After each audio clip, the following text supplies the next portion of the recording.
Capítulo 4 del Evangelio según San Juan, quiero compartirla con usted en esta mañana. Gloria al Señor. Dios está interesado en alguien en este lugar. Dios está interesado en la familia. Levante la mano la familia. La familia, papá, mamá, hijos, abuelos, suegros, tíos, primos. Eso es familia. Así es que leemos capítulo 4. Si usted tiene la Biblia, compártala. El texto que vamos a leer en referencia. O si tiene en su celular, enciéndalo. Que vamos a leer una porción.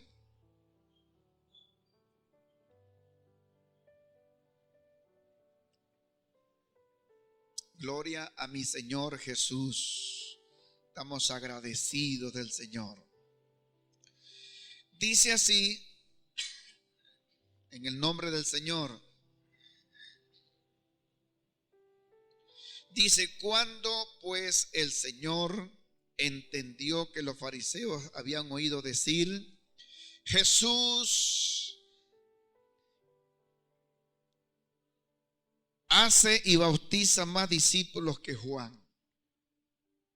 Aunque Jesús no bautizaba, sino sus discípulos. Salió de Judea y se fue otra vez a Galilea. Y le era necesario pasar por Samaria. Y vino pues a una ciudad de Samaria llamada Sicar, junto a la heredad de Jacob. Dios dio a su hijo José, y estaba allí el pozo de Jacob. Entonces Jesús, cansado del camino, se sentó así junto al pozo. Era como la hora sexta. Vino una mujer de Samaria a sacar agua, y Jesús le dijo, dame de beber, pues sus discípulos habían ido a la ciudad por compra de alimentos. La mujer samaritana le dijo, ¿cómo tú siendo judío me pides a mí de beber, que soy mujer samaritana? Porque judío y samaritano no se tratan entre sí. Respondió Jesús y le dijo, si conocieras el don de Dios y quién es el que te dice, dame de beber, tú le pedirías y él te daría agua viva. La mujer le dijo, Señor, no tienes con qué sacarla y el pozo es hondo. ¿De dónde pues tienes el agua viva? ¿Acaso eres tú mayor que nuestro padre Jacob, que nos dio este pozo, del cual bebieron él, sus hijos y sus ganados? Respondió Jesús y le dijo, cualquiera que bebiere de esta agua volverá a tener sed. Mas el que bebiere del agua que yo le daré, no tendrá sed jamás, sino que el agua que yo le daré será en él una fuente de agua que salte para vida eterna. Amén.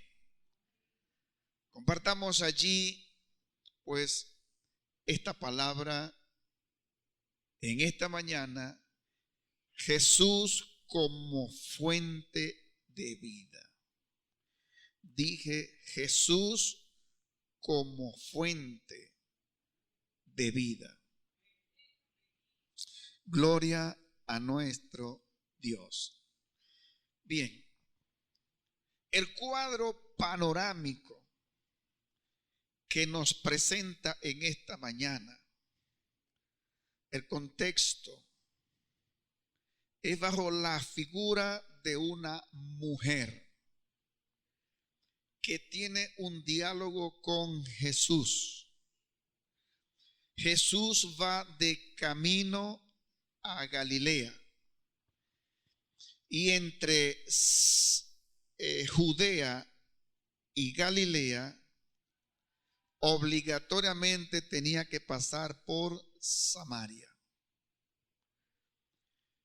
Cansado del camino, Jesús se recuesta como todo ser humano. Cansado. Como de costumbre en un pozo, para aquel entonces que era el abastecimiento de la sociedad en cuanto a agua. Ese era el agua del acueducto en aquel entonces. Una mujer va a sacar agua del pozo. Lo que no es normal para la costumbre es que la mujer fuese a sacar agua a las 12 del día.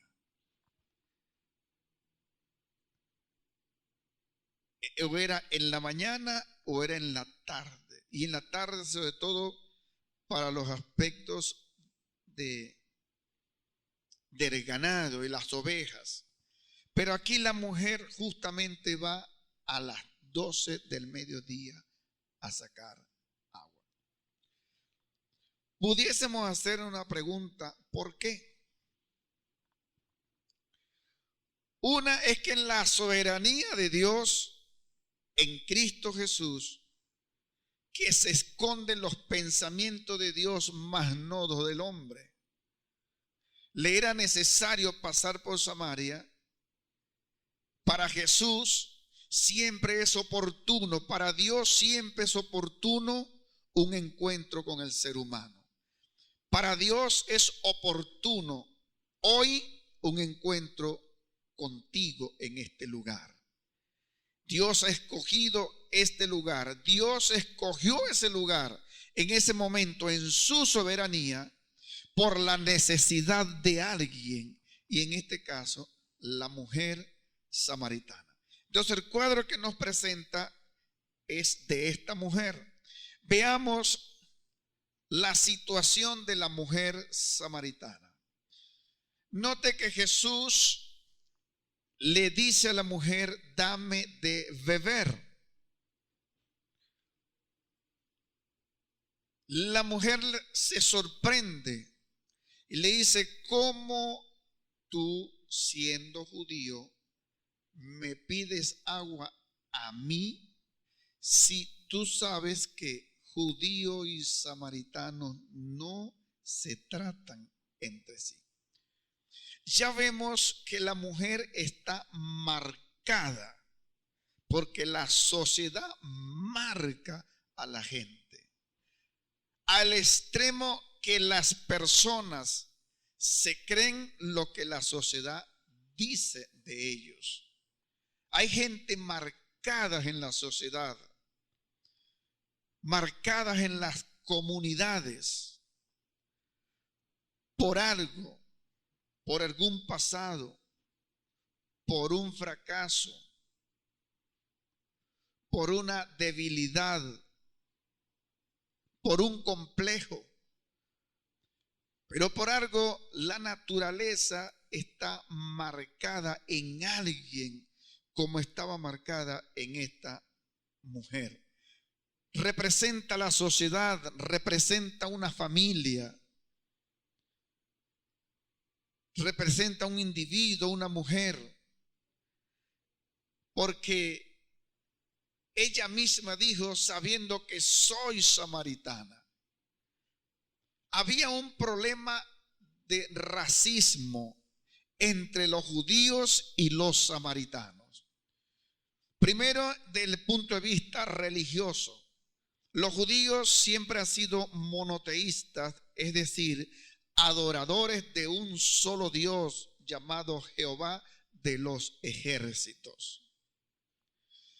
Los samaritanos eran paganos, gentiles, adoraban cualquier Dios, incluyendo a Jehová. Como hay tanta gente ahorita que dicen que aman a Dios, pero viven de espaldas a Dios. Así era la mujer samaritana. Además, estaba marcada por un racismo social. Ella era mal vista, despreciada dentro de la cultura hebrea, porque ella era mitad gentil y mitad hebrea, porque era una mezcla.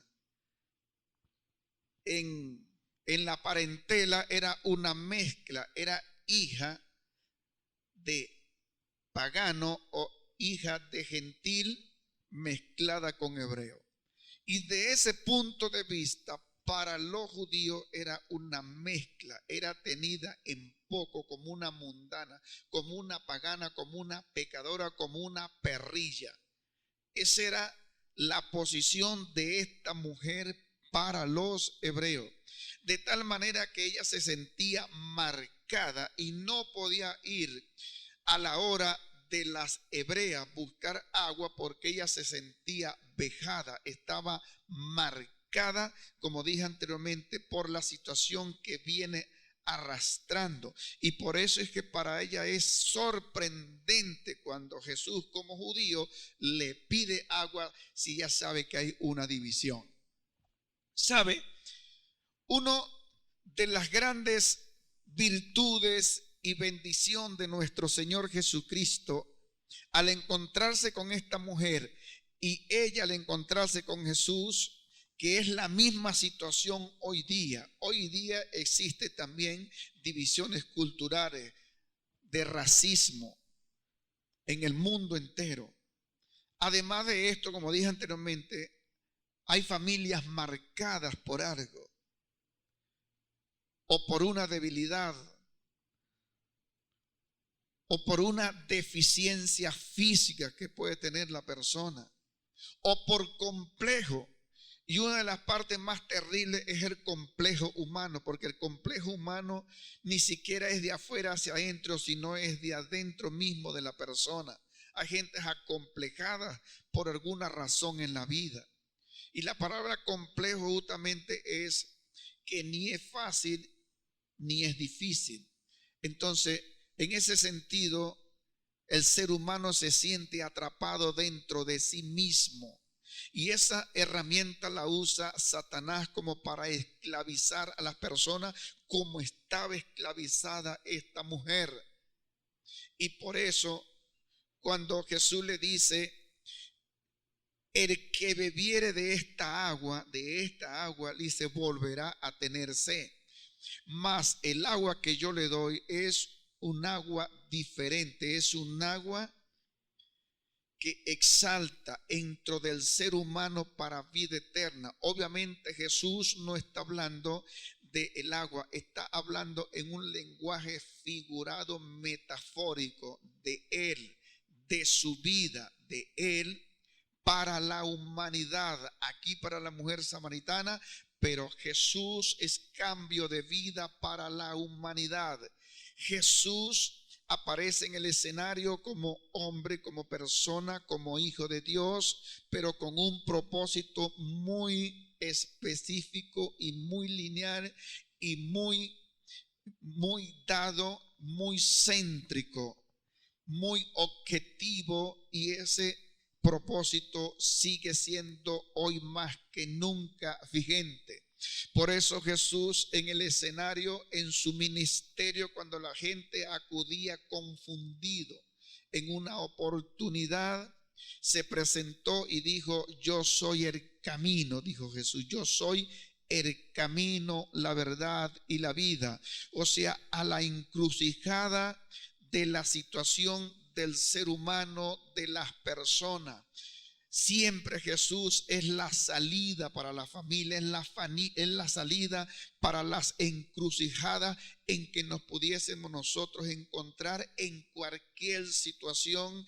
Siempre hay una palabra de esperanza o hay un camino de salida, y aunque lo dejemos de último a nuestro Señor Jesucristo, y de ahí es que sale el dicho que comúnmente decimos: Jesús tiene la última palabra. No es que Jesús tenga la última palabra, Jesús también tiene la primera palabra. Es que el ser humano lo deja de último a Él, como última alternativa, como último recurso. Pero como Jesús también es el principio y también es el último, también Jesús oye la entrada y oye la salida. Y si fuera a la última razón, la última esperanza lanza la última palabra como salida del conflicto de la familia, aún Jesús está a la puerta diciendo: confía, yo vencí para que tú venzas. Confía, yo soy el camino, la verdad y la vida,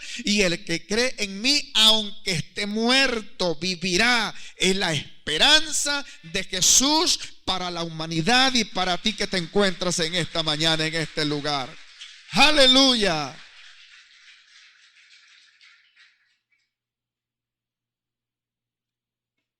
Jesús como fuente de vida es infinito. Y note que la fuente, tratándose agua, por lo general nunca la fuente viene de abajo hacia arriba. La fuente viene de arriba hacia abajo. Cuando usted ve el agua que desciende, cuando usted ve las cataratas del Santo Ángel, desciende desde arriba como una fuente. Y las cataratas del Santo Ángel, por ejemplo, en lenguaje figurado, como maravilla de nuestro país venezolano, que está entre las primeras maravillas del mundo, están las cataratas del Santo Ángel como la caída de agua más alta del mundo. Están en nuestro país y eso es una maravilla. Y note que eso baja de una manera tan espléndida, tan linda y tan hermosa. Bueno, más o menos fue lo que quiso decir Jesús dentro del punto de vista de Él como fuente de vida. Puede venir todas las sequías que vengan, puede venir las actividades del fenómeno del niño que ha hecho desastre en el mundo entero por todos lados, pero las cataratas del Santo Ángel siempre están fluyendo agua en todo momento. Más o menos fue lo que le dijo Jesús: el que bebiere de esta agua, refiriéndose en lenguaje figurado al sistema religioso mundial, las diferentes religiones que puedan existir en el mundo, siempre están apuntando hacia la necesidad del ser humano, pero el hombre siempre termina teniendo sed. Pero Jesús le dijo: el que venga a mí, oiga, no tendrá sed jamás, sino que el agua que yo le daré es un agua que exalte en su corazón, en su vida, para vida eterna. Y esto lo vemos siempre. Gloria al Señor. Yo puedo decirle, soy testigo de que hace 34 años la fuente de vida eterna en Cristo Jesús está fluyendo en mí, y son los días más lindos y más bellos, más atractivos que yo he tenido en todos los años que tengo en la vida. No los cambio por nada de la fuente que produce el mundo, porque sí los hay. Por eso Jesús dijo en una oportunidad: mi paz os dejo, mi paz os doy, mas yo no se la doy como el mundo la da. Note, Jesús está reconociendo que la fuente del sistema, del mundo, del poder, de la fama, ciertamente da ciertos descansos, pero son descansos efímeros, espontáneos, porque cuando la persona sale del escenario, sigue siendo la misma persona, marcada, sola. Oiga, que lo podemos ver en los grandes famosos. Los grandes famosos se han quitado la vida no por falta de recursos, no por falta de dinero, no por falta de estímulo, no por falta de alguna necesidad, no porque no tiene para comprar harina pan. ¿Por qué se quitó la vida? Por lo menos Robert Williams, siendo un hombre tan famoso, siendo un hombre teniendo todos los recursos del mundo, sin embargo era un hombre que tenía una necesidad, porque la fuente de Dios estaba agotada para él. Bendito sea mi Señor. Y lo que encontró fue la misma muerte, pero no por falta de necesidad de lo que el hombre comúnmente tiene en esta vida. No lo tenía todo, pero le hacía falta la fuente de vida que exalta para vida eterna en el ser humano, que no consiste en los recursos, ni en la fama, ni en los poderes, ni en el dinero, ni en el poder que la persona tenga. Consiste en un encuentro como el que tuvo la mujer samaritana con Jesús. La vida de la mujer samaritana cambió de ser una mujer abandonada, de ser una mujer sola, de ser una mujer vejada, marcada, pasó a ser la líder de Samaria. Y eso es lo que hace Dios con las personas que se acercan a la fuente de vida. Pasan a ser de muerte, pasan a tener vida. De la miseria pasan a tenerlo todo. De ser ignorados pasan a ser la persona de la primera plana de la historia. Eso es lo que hace Dios con la vida de aquellas familias que se acercan a Él. Alaba su gloria en esta mañana. Aleluya.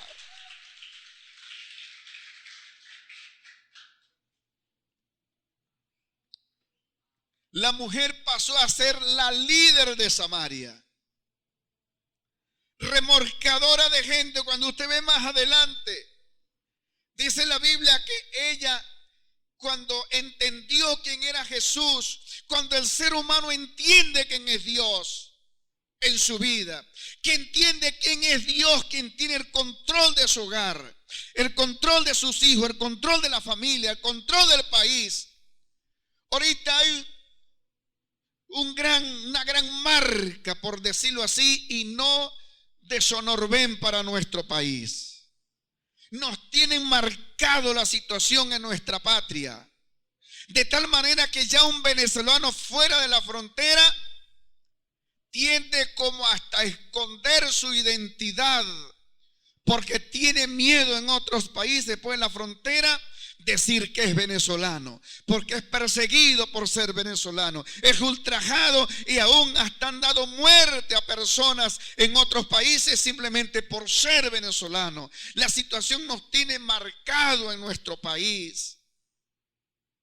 Pero hay esperanza en Cristo Jesús para nuestra patria. Yo abrigo la esperanza y soñar, y sigo soñando, y te invito a soñar, familia venezolana, que hay esperanza para este país. Aunque en este momento no se conozca sino por las colas, ya dejó de conocerse como la Venezuela petrolera, sino la Venezuela de las colas, la Venezuela de las marcas, la Venezuela de la carestía, la Venezuela de la necesidad. Pero un día amanecerá la luz para esta patria. Hay un día que amanecerá la esperanza para este país y las cosas cambiarán. Aleluya. Cuando las familias se vuelvan a Jesús. Mi alma alaba al que vive. Allí así es la realidad en el ministerio aquí plasmado en los 4 evangelios de nuestro Señor Jesucristo. Tenemos la historia de tantas personas que tuvieron encuentro con Jesús, pero una vez que tuvieron el encuentro con Jesús, la vida cambió en ella. La vida cambió, la mujer cambió la vida de una mujer que tenía 12 años sufriendo de un flujo de sangre permanente. Dice la Biblia que había gastado todo lo que tenía en médicos y todo cuanto había. Ese todo cuanto había reseña que es cualquier cosa que ella sentía que podía ser de ayuda para su necesidad. 12 años con un flujo de sangre que la llevaba a ser también como inmunda dentro de la cultura y dentro de la ley de la sociedad por lo inmundo de la sangre según la ley de los hebreos. Entonces estaba también marcada, vejada por la sociedad. No podía entrar al templo justamente porque era inmunda por causa del flujo de sangre, porque así estaba estipulado. De tal manera, pero dice que un día oyó hablar de Jesús y él dijo: llegó mi esperanza, llegó mi momento. Porque lo que se oía hablar de Jesús era bueno, y siempre lo que se oye hablar de Jesús es bueno. Es bueno cuando se oye hablar de Jesús. Tú que estás oyendo en esta mañana, lo que te estoy presentando es bueno. Lo que te estoy presentando es calidad. Es la vida en Cristo Jesús. Dice esta mujer que se fue dentro de la multitud abriéndose paso, porque ella se llenó de esperanza, se llenó de fe y dijo: si tan solo tocar el manto del maestro, maestro, yo seré sana. Imagínese la agonía de esta mujer que se atrevió a desafiarse a pesar de que ella era una persona marcada en la sociedad. Ella se fue entre la multitud abriéndose paso porque se llenó de esperanza y dijo: si tan solo tocara el manto del maestro. Dice la Sagrada Escritura que tocado el manto del maestro en la multitud, dice que automáticamente recibió el milagro, porque es que el que toca a Jesús recibe milagro, el que toca a Jesús recibe cambio, el que toca a Jesús recibe norte de la vida para seguir y contribuir. El que toca el manto de Jesús, algo tiene que pasar. Yo toqué el manto de Jesús en una oportunidad y todavía estoy pegado de ese manto. Aleluya. Y en lo que tocó el manto se detuvo el flujo de sangre. Pero oyó hablar de Jesús. En una oportunidad, una mujer viuda, dice la Sagrada Escritura, que esta mujer iba a enterrar su único hijo. Su único hijo que tenía, que tenía. De paso, viuda, y la única hija, llegó la muerte y se llevó la hija. Pero quiero extraer de allí la realidad del maestro. La mujer iba llorando porque iba a enterrar su esperanza, su sustento, su sueño. Hay gente con sus sueños enterrados en este país. Hay gente que vive el día a día sin norte, justamente porque sus sueños alguien los mató. Su sueño alguien se los enterró. Su sueño de ser un venezolano, su sueño de tener, su sueño de sus estudios, su sueño de profesión, su sueño de su negocio, su sueño de algo, alguien te lo enterró. Así va esta mujer con su esperanza. Pero dice que en el camino también venía la caravana de Jesús, que le perseguía mucha gente al lado de Jesús. A veces creemos que somos pocos, son millones y millones en el mundo que siguen a Jesús. Y anda buscando más gente para la caravana. Incorpórate en esta mañana a la caravana de nuestro Señor Jesucristo, que comience en la tierra y termine en los cielos. Vale la pena. Porque hay otra caravana también, pero comienza en la tierra y termina en el infierno. Yo te aconsejo la primera que nombré. Y por eso estoy en esta mañana aquí enamorado de esta pasión por este mensaje. Pero dice la Biblia que Jesús mandó a detener la caravana. Detuvo el féretro y le dijo a la viuda: mujer, no llores más. Yo no sé cuál será tu lloro en esta mañana por algo.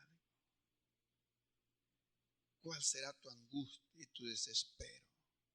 Yo lo que sé es que Jesús se ha detenido en esta mañana por causa tuya y te dice: no llores más. Hay esperanza para ti en esta mañana. No llores más, mujer. Pero ¿cómo no va a llorar si tu sueño, su única hija, su esperanza, viuda, al menos abrigaba una esperanza de una profesión con su hija, la llevaban a enterrar? Hay muchos hogares enlutados ahorita. Sin embargo, Jesús le dijo a la mujer: tu hija no está muerta, solo duerme. Tu sueño no está muerto, tu esperanza no está muerta. Necesitas que la recobres en esta mañana a la palabra de Jesús. No llores más, mujer. Recibió su milagro. ¿Cuál es tu necesidad? ¿Cuál es tu condición de salud? ¿Qué es lo que agobia tu hogar? ¿Cuál es el desespero? ¿Qué es lo que te estranocha a ti? Que cuando vas a dormir no concilias el sueño. ¿Qué es? Ese hijo, esa hija, la situación, el país. Hay esperanza para ti en esta mañana. Y hay esperanza porque te quiero asociar, vislumbrar en esta mañana que la esperanza que te presento en esta mañana, quiero asociarlo con el sketch que presentaron nuestros jóvenes en este lugar. Cuando Jesús está en medio de los dos ladrones crucificados. Ciertamente Jesús fue crucificado, abriendo camino de esperanza para la humanidad. Pero también Jesús fue sepultado. Y fue sepultado como todo ser viviente que muere. Y aquí quiero expresarte la esperanza que los hombres y la humanidad y la sociedad pone en las religiones y pone en cualquier situación. Por lo menos estaba de moda en estos días la gran campaña de beatificación del doctor José Gregorio Hernández, muy conocido en Venezuela. Y la expresión que se dice que es por fin, por lo menos Cristóbal Jiménez le sacó una canción a la beatificación de José Gregorio Hernández, y hay una expresión en el interludio de la canción que él dice: por fin sucedió el milagro. Dice, no sé si ustedes lo han visto. Dice, por fin sucedió el milagro. O sea, como una exclamación, por fin. Otros dicen, pasaron 70 años para que esto sucediera. Bueno, mire la exclamación. Sin embargo, así como José Gregorio Hernández, hay cualquier cantidad de personas en el mundo, incluyendo Venezuela, de que la esperanza puesta en alguien, de un ser humano, por muy bueno que haya sido en la tierra, por muy gentil que haya sido, por muy colaborador, por muy cooperativo, por muy sensible, que es lo que se cuente de la historia de Gregorio Hernández, pues sin embargo eso permitió que la sociedad y el clero religioso lo estableciera como una persona, pues como un Dios que intercede ante Dios para que suceda el milagro. Han hecho un Dios. Veamos a Gregorio Hernández, donde él reposan, y allí están sus huesos, ahí está su sepultura, y ahí está en la tierra los cimientos de cualquier hombre de la cual se ha hecho un Dios. En la tierra reposan los restos de los grandes hombres de la historia. Reposan los restos también de la madre de Jesús. Reposan los restos de todo, repito, de todos los grandes hombres de la historia, indistintamente. Pero cuando vamos a la tumba de Jesús, y es el Cristo que yo te presento en esta mañana, cuando vamos a la tumba de Jesús, ratificado por la ciencia, por la historia, por la costumbre, por la ley, por donde lo busquen, el mensaje sigue siendo el mismo que aparece en la Biblia. Cuando Jesús lo crucificaron, lo bajaron de la cruz, lo sepultaron y pusieron una piedra grande en la puerta de la tumba. Los grandes y sinvergüenzas hombres del imperio lo pusieron allí porque tenían miedo, porque Jesús había dicho: al tercer día me levantaré. y pusieron guardias alrededor de ellos. Pero resulta que Jesús siempre tiene jugadas. Dios en Cristo le hizo una jugada a los guardias que estaban allí. Al tercer día no supieron ni en qué momento, ni en qué minuto, ni en qué segundo, ni en qué hora de la noche, cuando ellos fueron a la tumba a buscar a Jesús, Jesús no estaba en la tumba, sino que una comisión de los ángeles le presentó un mensaje a la mujer y le dijo: ¿por qué buscas entre los muertos al que vive? No está aquí, ha resucitado y va delante de vosotros. Lo que te quiero presentar en esta mañana es el Cristo, no el de la cruz, es el Cristo, no el de la tumba, el Cristo que dejó la tumba porque la tierra no pudo sostenerlo. Es el Cristo que se presentó ante los discípulos y le dijo: toda potestad me es dada en los cielos y en la tierra. Es decir, todo poder. Le quitó las llaves a Satanás de la muerte, del imperio de la muerte, y la tomó él. Le dijo: Satanás, ahora tú estás limitado por mí, porque tú estarás bajo mis pies. Aleluya. Es el Cristo que no necesita, aleluya, que lo carguen. Aleluya, como la tradición, la cultura, las religiones, las películas lo muestran. El Cristo lángano que da más bien lástima cuando lo llevan cargado. A quien carga son a los muertos. Aleluya. Pero las religiones tienen que despertar. Familia, hay que despertar. Venezolano, hay que despertar para que esta patria cambie como cambió la vida de la mujer samaritana. Son millones y millones de gente que han puesto la mirada en el Cristo resucitado, y la vida son diferentes, las familias son diferentes, los padres son diferentes. Y cuando una familia cambia, lo digo en el nombre del Señor, yo creo Venezuela está cambiando. Y Venezuela hoy, aleluya, está necesitando de ese Cristo resucitado. Amigo, amiga, familia que estás en este lugar, necesita un encuentro, no con el Cristo de la historia, no con el Cristo de la tumba, no con el Cristo de la cruz. Suficiente no ha hecho nada. Aleluya, necesitas un encuentro con el Cristo resucitado que cambia tu vida, tu bienestar, y todo alrededor tuyo es diferente, como el de la mujer samaritana. Eso es lo que te ofrezco en esta mañana.